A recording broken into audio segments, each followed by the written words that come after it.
There's a movement around you, within, a gathering of creative forces preparing to be unleashed, visible only to those with an open mind, those who care to look, who know where to find it, dare to wake up.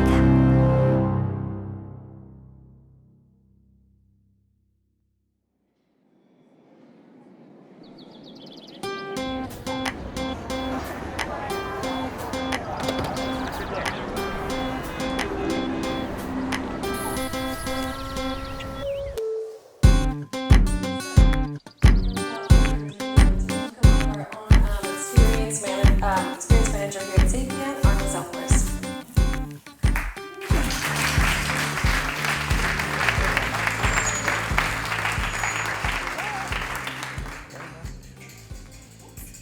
I hope it's working for you, and that's pretty strange. You can keep on sleeping in the morning. You have to close your eyes and just listen to what's happening now, and I will be quiet.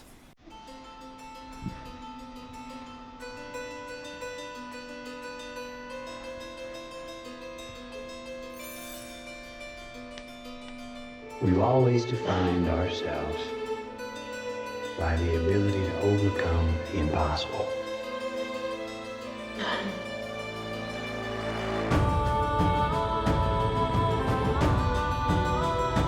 Yet we count these moments.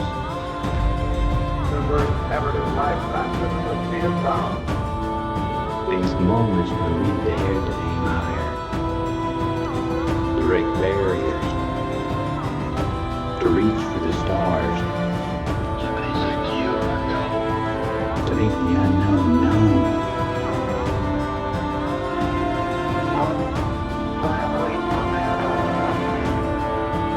We count these moments as our proudest achievements. But we lost our way. The last time. And perhaps we've just forgotten that we are still pioneers, that we've barely begun, and that our greatest accomplishments cannot be behind us, that our destiny lies above us.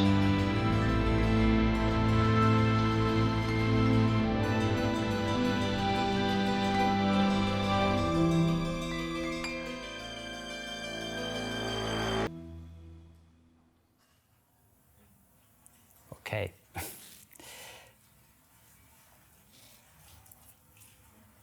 Well, this sounds really epic and stuff. It's from Interstellar, the soundtrack. And it's basically saying something, not just for me, not just about star travel and that we should aim higher and not just look down in the dirt, but really, have ambition. But it's also in terms of what we are doing as an industry. We're selling products to a generation that has become used to, in gaming at least, to save humankind from robot apocalypse and zombies. And we're pitching brands to people that are knee-deep in an ever-changing world where they can take nothing for granted. Everything is changing and in flux. We're offering services in a world where you can get instant satisfaction upon a press of a button. But I think still some people think a TV commercial will cut it, or a banner is, the latest in tech. That doesn't work anymore. We have so many platforms, we have so many interests, we have personalization, it just doesn't cut it anymore. But maybe, if we're bold enough, we can go a step further. And for us, this might not be something new to engage into more storytelling, but for some of our clients, I think, it's still a big challenge, and they really have to be brave. So we have to encourage more them than us to really go the next step.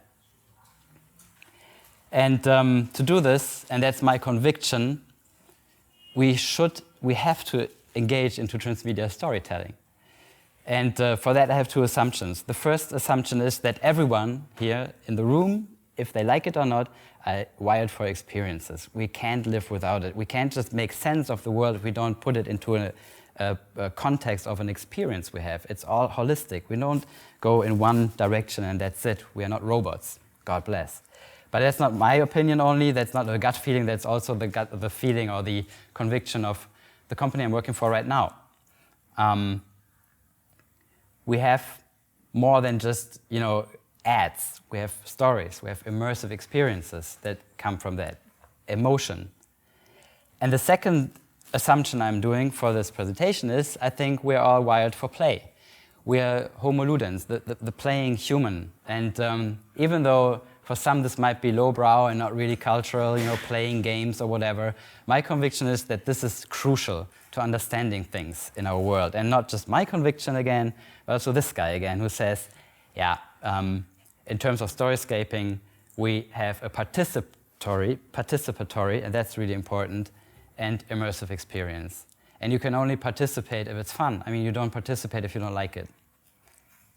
So to do this, to realize this, we can go into cross-media storytelling that takes bits of platforms, video maybe, or social, and then kind of copies the story in a format that's proper for that format.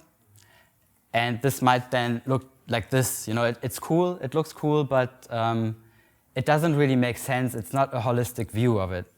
And then you can go transmedia, which is, again, you have these pieces of information, but now each piece of information doesn't reflect the entire story, but is maybe just an aspect of the story, or maybe just a side character of the story, and doesn't, replicate the entire story that you're telling. And doing that gives us the chance to, if people connect the dots, give them a feeling that they're immersed into that story, that they have all kinds of aspects known of that story.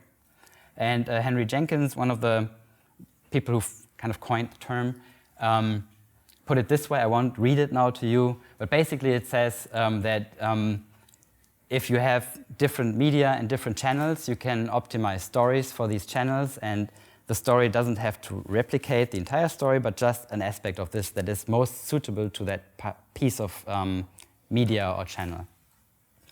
And that's really very complicated to really realize, to do this. So lots of people say, okay, that doesn't work. You can't make up a whole patchwork, a whole puzzle set of pieces that kind of grip into each other, but on the other hand are standalone versions of tiny stories. It's too complicated. But I think it does work, and there's a lot of proof out there that people have done this already. But for me personally, I always had the gut feeling that it's working, but I kind of started to hold presentations like this one about this topic. But people said, okay, it's really cool stuff, and it really sounds nerdy, and but it's too complicated. Our client won't understand it, and actually, honestly, I think we are not really capable of doing this, and it's all not working. And we can't do it just by ourselves. We need this, and we need this, and we need this, and we need those, and people and production, blah, blah, blah.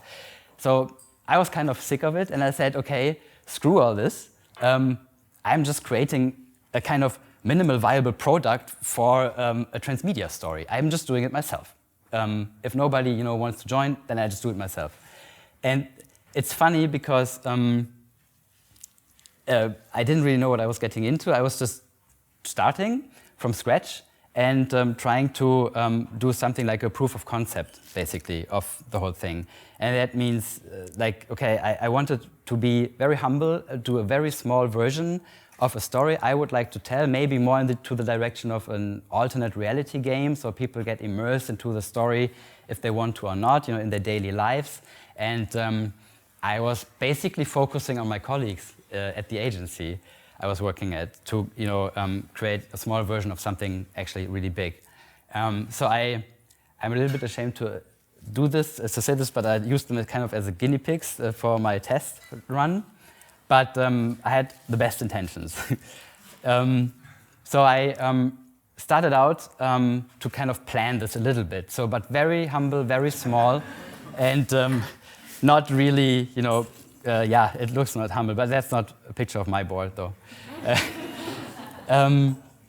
So I set different goals, 4 goals. First, I would have, at that time, I wanted to create a team that's kind of going with me on that journey later on, once the prototype was done, once the minimal viable product was done. and kind of joined me to really collaborate to write a cool story, like a big story. Like I would have a guy from our agency that is perfect in video editing, a story writer, maybe a concept person, a designer, so forth. So far, it was just me, so it didn't really work. So that's why I needed a team. So team building was one of the top priorities as a goal. Then I wanted to create a mechanism by which those who were in the team acquired new team members and got themselves out of the loop again. So this way, it kind of refreshed and regenerated all the time. So the team wasn't stuck in the status quo and trying to, save their space and their job in that team, but, be free. Go like, okay, you found out about our team, so why don't you just go into my position? I kind of recline and go back, go out of the team. So it's a constant refreshing of the team. And then I wanted to motivate people to inspire their colleagues while they were in that game. So they were supposed to take out the learnings or the inspiration they got from the game and put it into their teams where they were working at that time.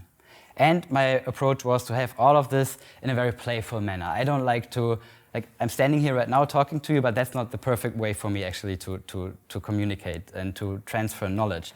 I think in a gameful and playful way, it's much easier and people, get this stuff more intuitively and more by heart than just by your brains. And then I had, of course, a strategy, but as I said, humble, very small strategy. I wanted to create awareness, then curiosity for those people who got aware of the topic to dig in deeper into the story. Then I wanted to motivate them by giving them kind of, like a benefit. If you dig deeper and if you put the effort into decoding this and that, then you get more chunks of the story. So it's a give and take. I give them a quest and they kind of pick up the challenge, resolve the quest, and for this they get more spoon-fed story tidbits. And of course I wanted to realize my goals. So what I basically created was what I called Project Chaos Crew. And the symbol was taken, that's again a very ad hoc approach. I just went onto the web and looked around and I thought this symbol looks cool. And then I kind of researched what it's all about, and it's about chaos magic. So, and chaos magicians basically believe that what they are doing, they're a little bit, tongue-in-cheek all the time. They're not really taking themselves too seriously, like I did with this project, of course. But they also think that, the world around them is kind of would behave in a way that they want it to behave. They can influence their surroundings. And basically, in a small scale, that's true. I mean, if you're in a conversation with a person, you might convince him or her of another opinion, and boom, you change the world around you. So it's kind of true, but true-ish, more or less. And I liked the symbol, and it helped, keep the story driving, as we find out later. And then I kind of got a small draft of how I would like all this be in a conceptual way, how that should behave. So first, create awareness and curiosity to deep dive into the story. Then I kind of split my colleagues into people who basically were in that team, and they kind of tried snowballing the members of the team. They kind of get new people in the team. And the people who weren't in that story, but who were interested in, hey, what are you guys doing there? I mean, can I join? It's kind of like, a secret circle or something, what are you doing? And they were kind of, and I come to that later, kept saying what they were doing. It's kind of keeping things a bit of a mystery, like J.J. Abrams always talks about this, box, like a MacGuffin, where nobody knows what's inside, but people make a big mystery out of it. That's what I tried to do with this system. And then, of course, the whole thing was my little minimal viable project, Chaos Crew. So that's kind of the package that I got. And now I just want to show you stuff that I kind of produced while doing this and try to kind of retell you the story that I was talking about. If I find this. Okay. Got a little piece of paper here. Because it's really, I just took down notes how things went to the other. Like, it's like a string of pearls, and one pearl leads to the other. And I'm just reading down things so you can kind of get at a grip of what I was doing. I created a video that led to a QR code, that led to a website that I faked, that was the former Ogilvy website, but I faked it and it looked like I hacked it. Then I put a video with R2-D2 there that led to a piece of paper that was put in our boss's apartment, not apartment, but bureau. That led to a QR code, that led to a Tumblr webpage, that led to an email contact people could contact and get a website going that I created with Extra, where it looks really real but wasn't, and they could hack the login because they had all the hints. That led to a story that was telling them on the side. The story led to a team building that led to a real, in-life, real-person meeting where they didn't meet me, but a USB stick that told them a video about what was happening. So they had to decide whether to continue or review the entire story. So in a nutshell, that was it. Totally crazy, I know, but that's how it worked. The funny thing was that I was part of that team. And as they told me later on, in the beginning, they said, that's so crazy. So everybody thought it was you, Arno, who did it. But then during the process of the story, they said, okay, there's so much over the top, that can't be you. So it must be somebody else. So I was kind of a listener in that team, and that's highly valuable for us as a learning. If you are really listening close, like social listening, listening to how people get your story, you can react immediately and change the course of the story. Even though you have set waypoints, of course, but adapting in real time to what people are saying is pure gold. And I really learned to appreciate this while I was doing it. And being part of the team was also fun because I could see immediate reactions, like if things happened.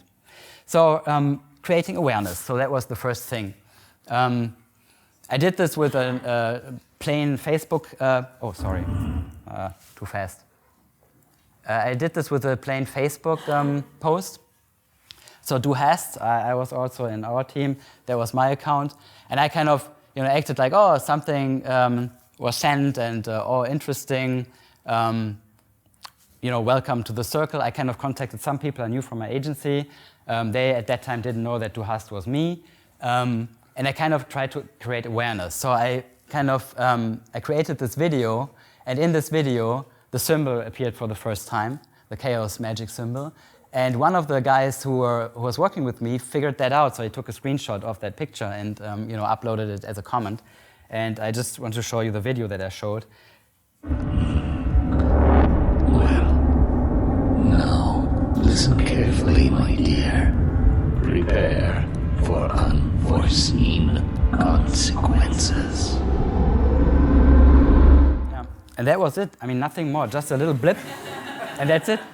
And it's interesting because sometimes, and again, I go to the client discussion, clients think, or they say, that's too complicated, that's too small, they won't see it, it doesn't happen. The trick is to distribute lots of these little, hints everywhere.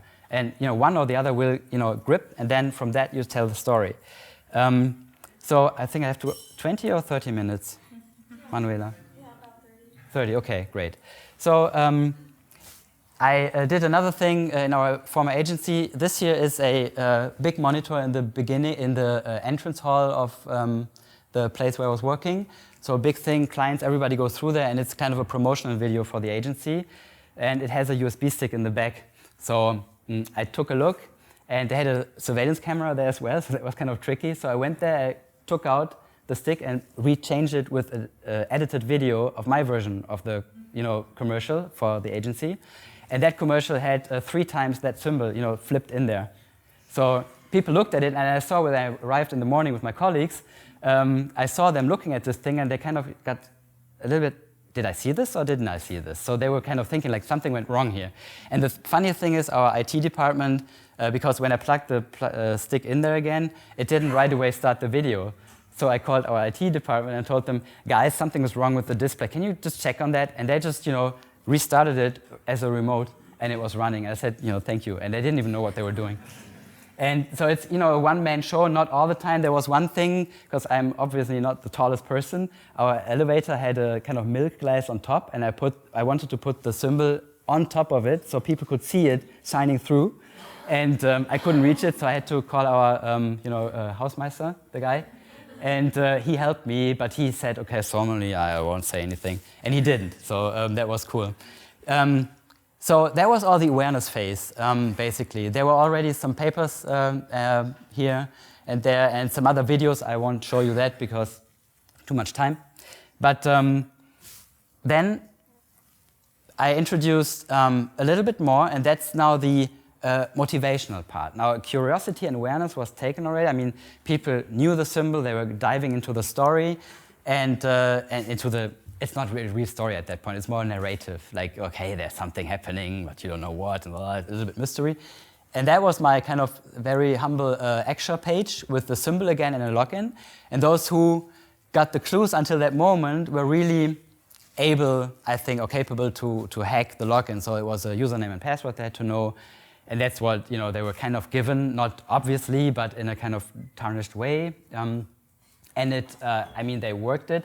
And for me, the interesting part is that there were 2 designers who always told me, you know, Arno, all the internet and computer stuff, I'm too old for this, and it's not really my cup of tea, and so forth. But they were sitting there from 6 to 8 o'clock at night trying to hack that page, looking into the source code. And I was like, wow, what are you doing? I mean, they never looked at source code, you know, first, and that was kind of interesting for me. And again, I think by you going in a playful manner about the topic, people learn all kinds of stuff they wouldn't think they would like to learn. I created a Tumblr webpage where I kind of put some hints in there again. Particularly this one here, it says, are you curious? And then there's a first email address, and this is how people who send an email to that address got an auto reply with additional hints. And I set up this email address at GMX with a fake trash email I could throw away, so they couldn't, you know, follow my path back. So I really felt like a little bit, you know, like a secret agent doing stuff.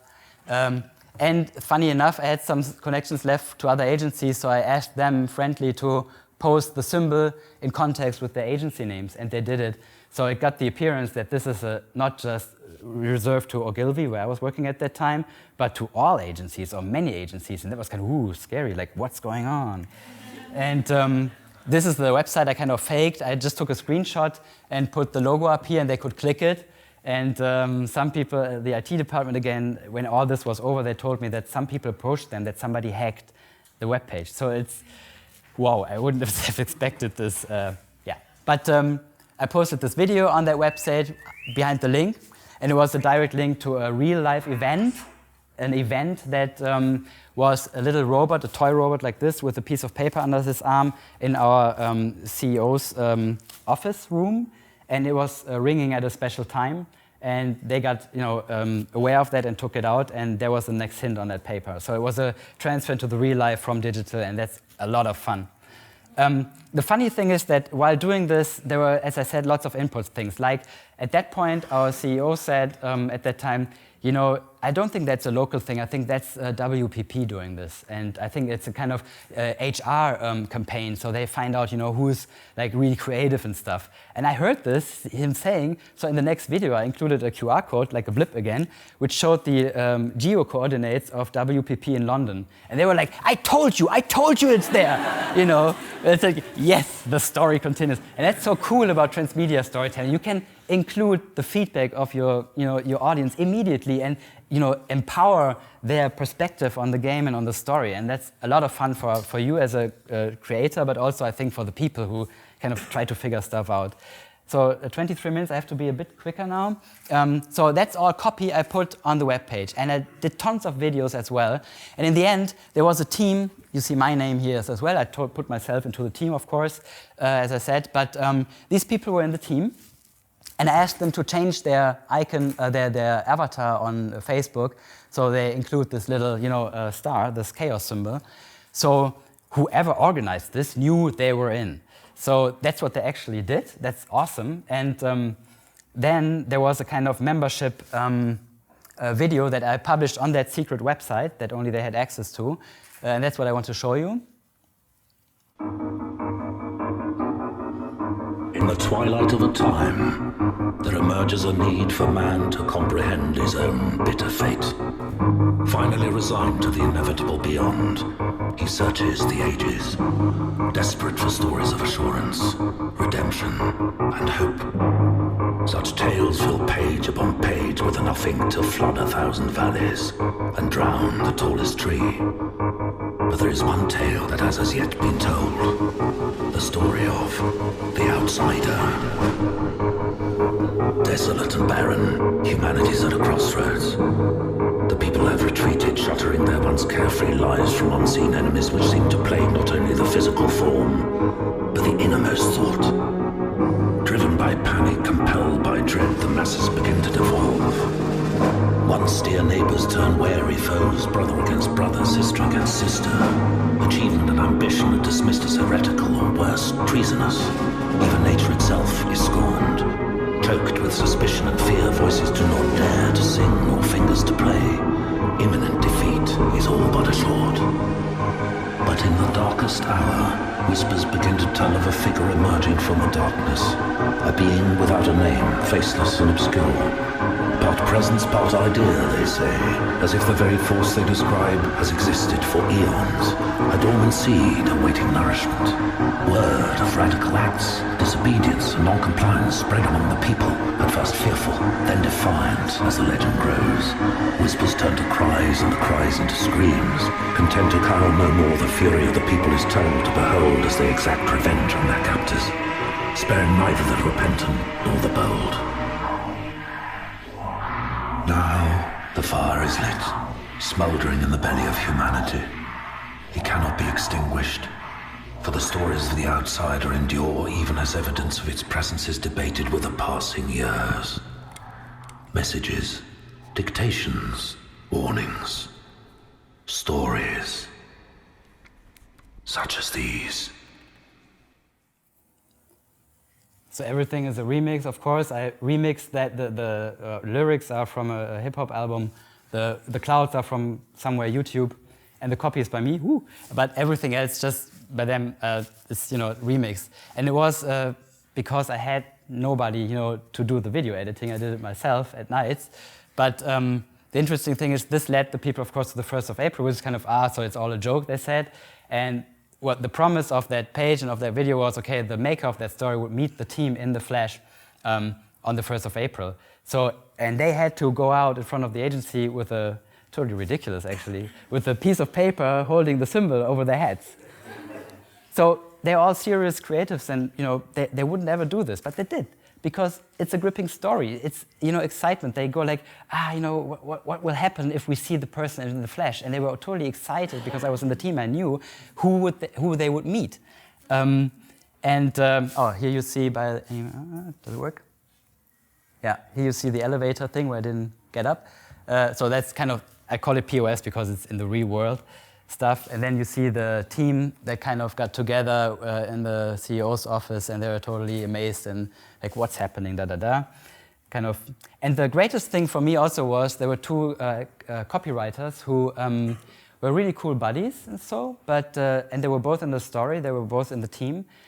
And at one point there was a photo op that I'm coming to later. And one of the persons wasn't there because he had to go to a shoot. But the team took the photo shooting anyways for this organizing person, this entity. And so they got in a verbal fight because of the game in the office. And there was never any name calling or yelling in our office, never. I've never seen this in 4.5 years I was working there. And on the outside I was like, guys, calm down, it's not so bad. But inside I was laughing my head off because amazing, this is emotions. The game is really, pushing people forward, almost like, the wave. People are going totally into it, which was cool.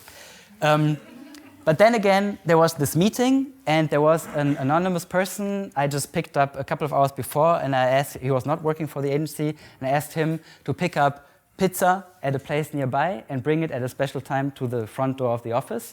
And with it, please bring the USB stick where I put a video on. And it's like the final message to the team, which I will show you in a minute.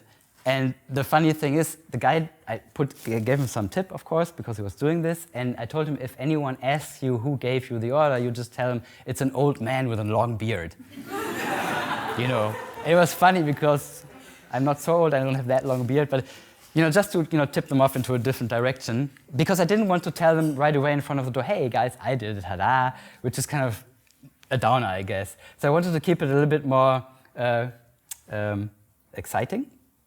And the video you're going to see is kind of the final video I sent. There were some videos after this as well I created because the team, as I said, wasn't complete and it was important to have 8 people because the axis is like 8, persons in the wheel, so forth. It had all, connections. And the thing is, I made this up while I was going along. It's not something I planned in the beginning, but I had just my goals and my strategy, but these are things I created while I was doing it. And that kind of made the whole thing really lively. So this is the final product, and of course there are video editors in here. I'm not one of them, so please bear with me. It's not professional stuff, it's humble. It's a minimal viable product.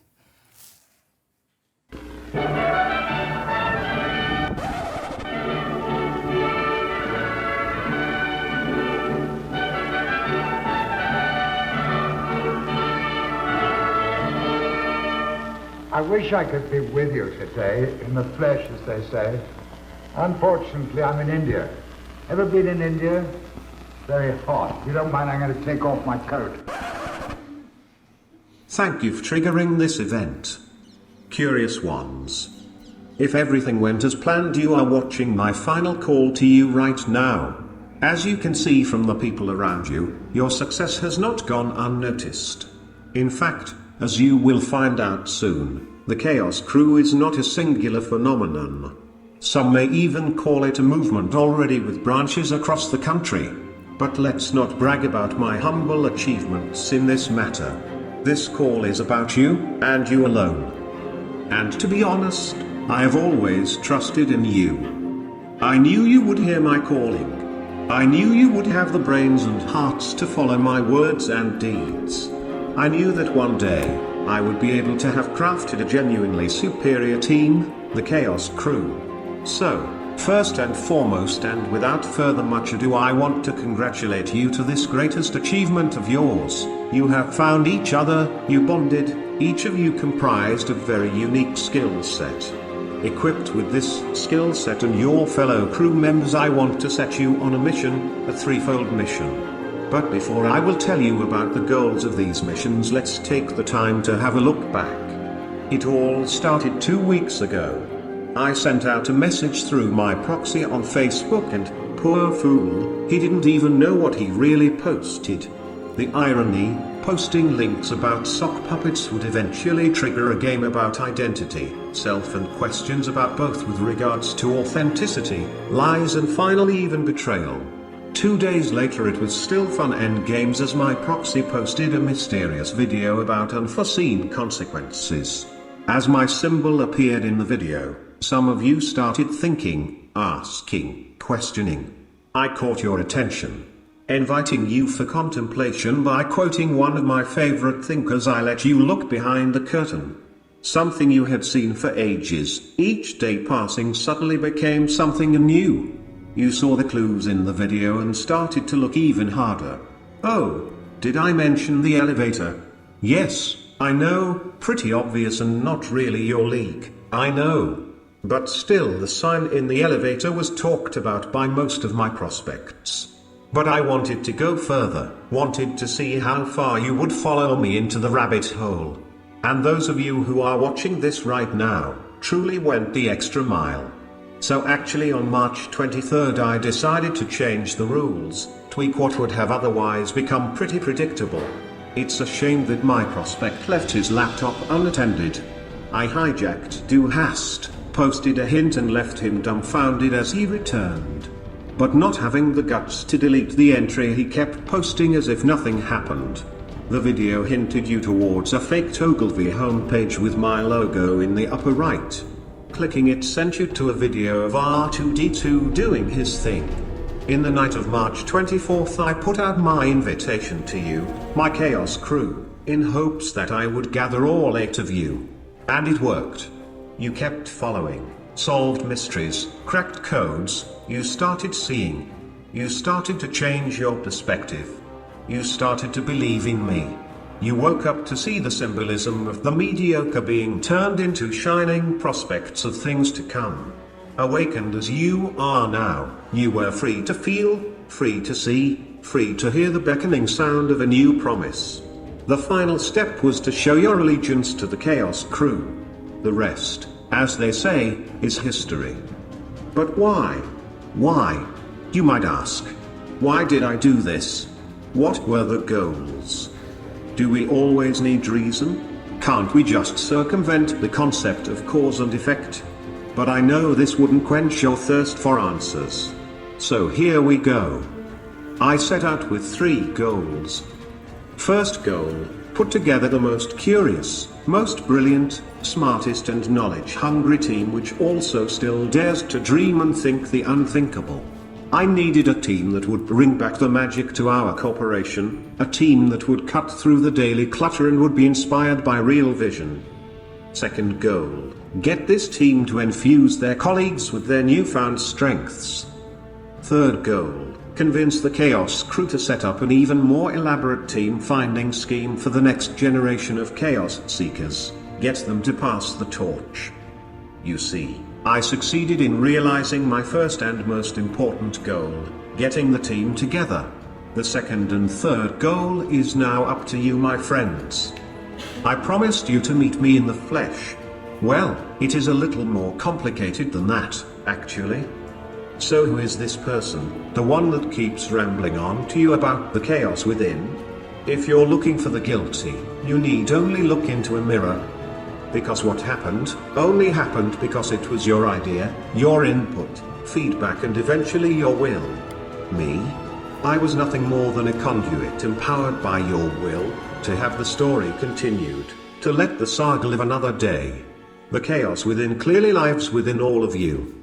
Within yourselves there is a source of great strength, of persistence, idealism and all these habits David once told you about. Side note, he was actually one of my first apprentices. So, there you have it, all truth spelled out for you, nice and tidy. What's left to do now? It's up to you. You have two choices. Choice A. You decide to break the age-old cycle of chaos crews by publishing your findings in this video to all your colleagues. I will vanish and never return. Choice B. You decide to continue the cycle of the Chaos crew by acting as if nothing had happened. Just tell your colleagues that the game just stopped.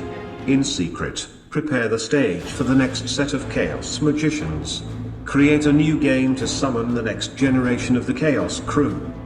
But before you decide anything, please take a second to send me a picture of your crew for my archives.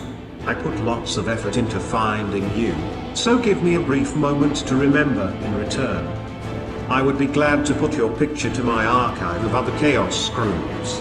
As I have stated earlier, there were others before you and there are others all across the country as we speak, just like you. So, this is the truth. Nothing but the truth. From now on, it is all in your hands. You have changed throughout this journey. I am proud of every single one of you. You are the living proof that we can restart our ambitions, goals and focus each day anew. I'll be watching you. Oh, okay. So what's becoming pretty obvious is that you put a lot of, you're kind of patting people on the shoulder. You're telling them, hey, you saved the world. That's what I said in the beginning of the presentation. It's not so much about little, successes, but hey, you become part of something really important and, you're going further and the choice is yours. All these things, these open ends, these loose ends that I'm creating here. And the thing is now they started, in Düsseldorf, where I was working there was Think right next door and they were planning on putting hints in their bathrooms and creating a team within Think. So they were really going the next step. At that point, I kind of cut in and had a presentation of this stuff and showed it to everybody, and they almost wanted to lynch me after that. But basically, they said, well, that was quite a ride. And some of them said, okay, now I think we get more the idea of where you wanted to head. Last thing, my learnings, and then I conclude because time is already up. I still have the other cases, but... We'll do a question and answer. Okay, perfect. Okay, so just my learnings, and then I finish here. First of all, you can do something like this. That's basically my humble personal opinion, of course. There might be others who think different, but my opinion is that you can plan this on a drawing board, but then you have to be prepared to cut everything in half and do something new. But it's good to have a basic idea of where you want to go. Then, as I emphasized a lot of times in this talk, you have to re-evaluate the whole thing all the time, 24/7. And you have to be very bold in what you're doing, because once it's out there, and people will work with that piece of the story you're publishing. So be very bold, and you will be wrong at a couple of times, but then you have to stick to this and maybe, turn the story a little bit so the wrong seems right afterwards. It's kind of a tricky thing. Then you have to be flexible in your story approach and how you go about it. You have to, and that's, I think, also the fun part, you have to adapt the content to player reaction and progression in the story. And sometimes that was also true. You think something is really cool, but then the feedback is, man, that's way too scary now. There was one designer, and she told me at one point when the email addresses got back and forth, Arno, that guy has our email addresses, now what?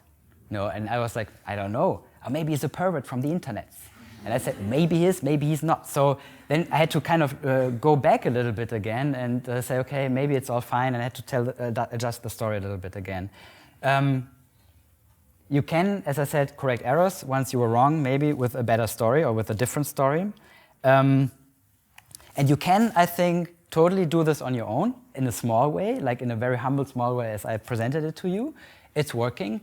And I'm also pretty sure that if you have a tight team that's 100% dedicated to something like this, this will actually work in a bigger scale way as well. But you need really experts in different fields for that, like, as I said, video, design, all these things that we're doing basically. But you need people who are 100% or 1,000% behind this and who understand the vision of the whole thing.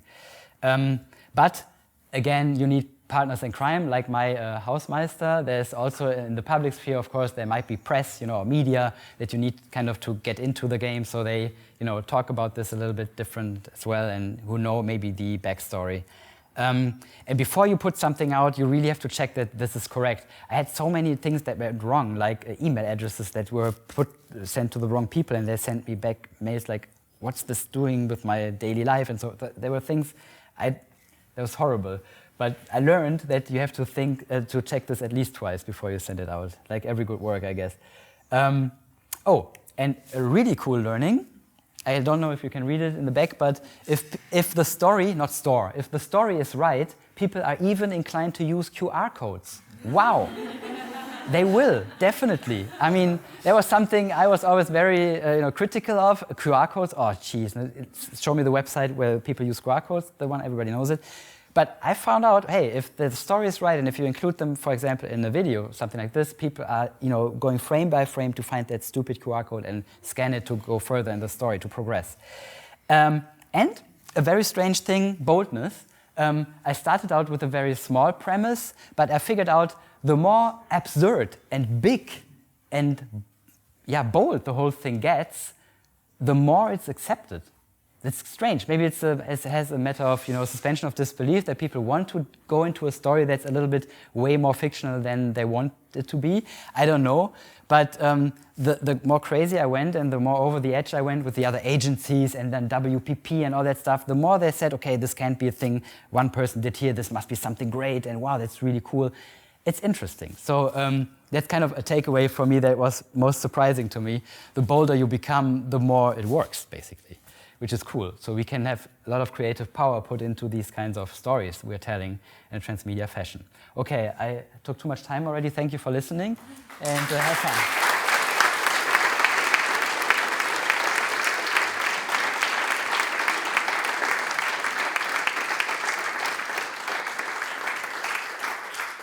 So, Q&A? Yeah, very fascinating topic. If any of you have questions, now's the time. We'll do it for about 10 minutes.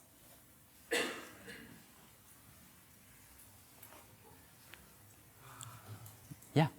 Thank you for your interesting talk. I have a question. You said this was a small project and it could be big, but for me it seemed very, how much time do you invest in it? Yeah, that's the thing. I have a wife, and at that time I did this. She was pretty angry at me because I didn't go to bed with her when I came from work, but I sat at the computer and was working at the night. So that's how I end the weekends. So it was plus time, not agency time, basically. Because the thing was, I wanted to prove that this stuff is amazing and that people are longing for these stories, especially people who are used to fragmented channels and media platforms. It totally makes sense. And I just researched a little bit again in the course of that presentation, and there's a, I think, Swiss alternate reality game. It's called Polder, or Der Polder, which is also amazing. And it's an art project, but it's transmedia at its best. They have an app for that and all kinds of, I mean, it's amazing. So once you go bigger, of course, yeah, then it takes some time. And as I said, if you have a small dedicated team that has quick decision-making options, I think it works quite well. Even in a smaller team, it's even, I think, better. But yeah, of course, it's work. Yeah, sure. But I think if you're in a flow, and you're in a good flow, like almost every creative has once in a while, then you don't care about time because it's just, wow, I'm developing this story and they're going with me. The greatest thing for me was how the people who were playing with me were going with that story. And they were totally, you could see that they were invested in that story. And that was something so gratifying for me that I didn't care that I do a bit more work. It's just, it helps really to push you yourself.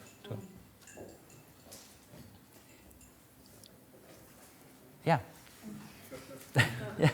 Was it a critical topic that they played at work time? Sorry, I didn't hear the beginning. Was it a critical topic that they played during their work time? Yeah. Was it a critical topic they played during their work time? Yes, they played it also during the work time. Yes. But then again, like as I said, after work, like after 6 o'clock, right? We all know. But then, yeah, they hacked source code. I mean, they looked at source code, designers that didn't want to hear about source code when I approached them before that game. So it's kind of an intrinsic thing, and that's what I'm trying to tell our clients all the time. It's intrinsic value you're bringing to the people. Yeah, but there has to be a Gewinnspiel. I said, no, you don't have to win something externally. It's here, in here. The story is in your head. That's why I showed you, let's listen to you the sound file in the beginning, because the story is happening here. And then you go, out and figure out how things are working. Yeah, did you have any thoughts about how it would work if you scaled it to maybe an audience of several thousand people, like putting it out on the internet in the open? And yeah, actually, that was the part when they started to infiltrate the other agency. I was thinking about this, and I actually talked to my wife about this because it took on its own momentum at that point. And I said, no, I stopped it because it was a little product. Minimal viable product, but they were totally into. They were also talking to me then about throwaway mobile phones they could place in the city, so people could call them and stuff. So they really started to generate more ideas and more ideas, and I hope I left some breadcrumbs there that they're using in their daily work now.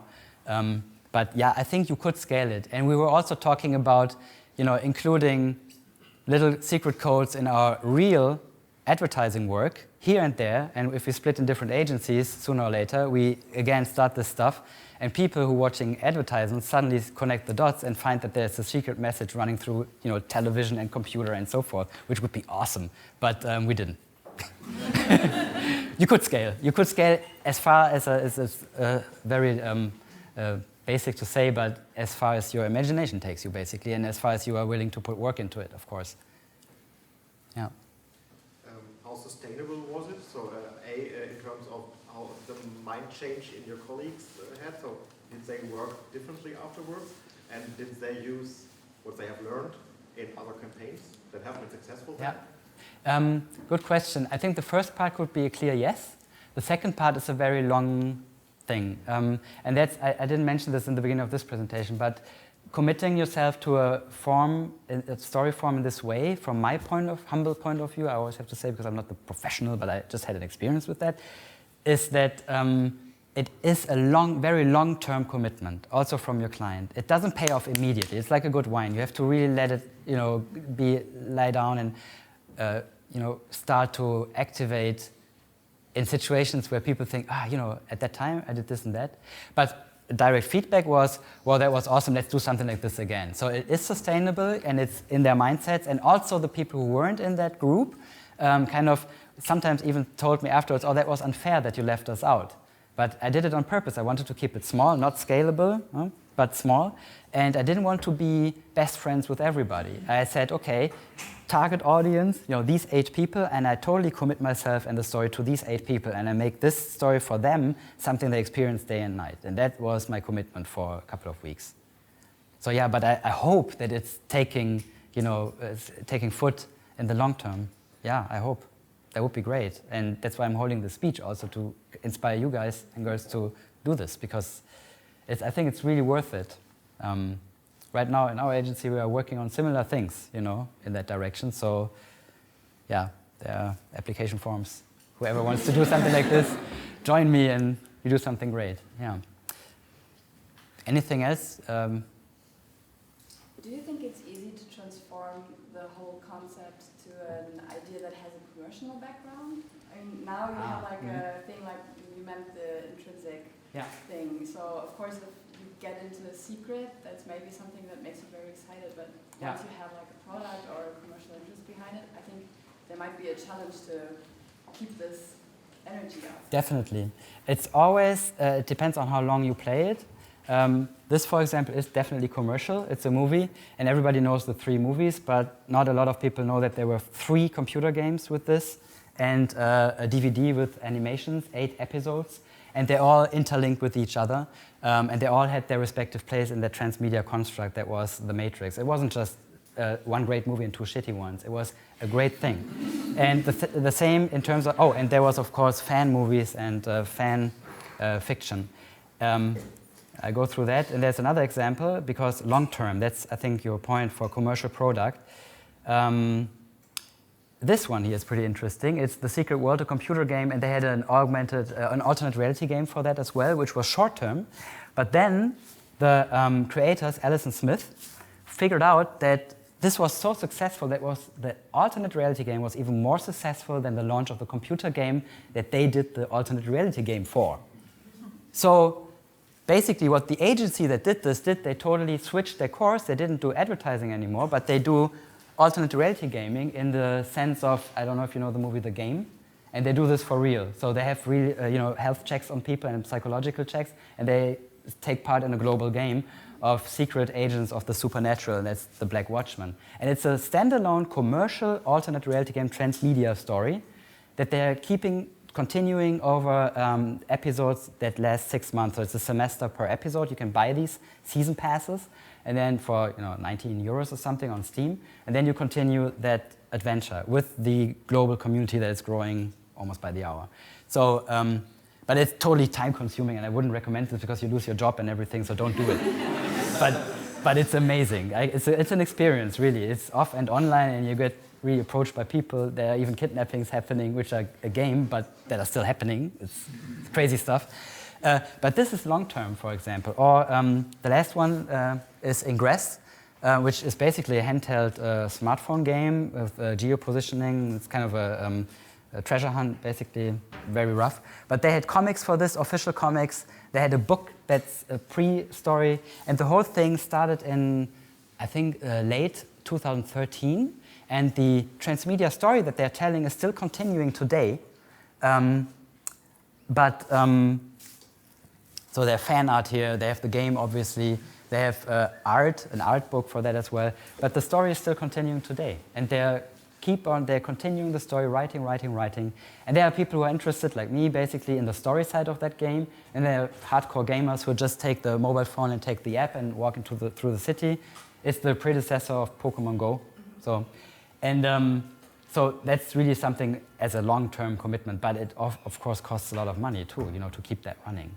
And that's sometimes where clients kind of fall backwards down and say, oh my gosh, I don't pay that if I don't really know what it's happening. And the thing is, lots of clients say, so show me who has done that in my business before and it works. If you can show me this, then I'm all with you. The thing is, as I said in the beginning, or as I showed you with the little audio file, these are frontiers, this pioneering stuff. And we are pioneering, not in terms of movies, games, and books. Alternate reality games and transmedia storytelling has been done in these sectors. But what if you would have to promote, I don't know, something totally boring, like a research result by a company, and you have to put a whole transmedia story around it as a kind of trap to trap people emotionally into the dry, dreary story. That's a longer commitment, and then you have to argue with your clients, is that working, is that not working? It's really tough. Yeah. Cool. I think that's all 10 the time o'clock, we oh have geez, today. okay. Yeah.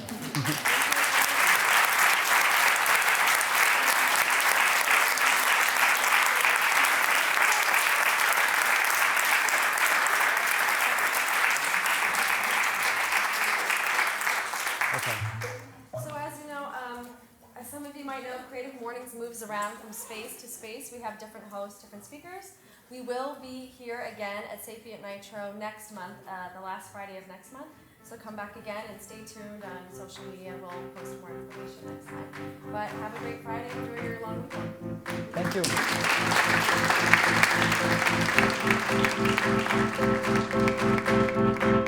you.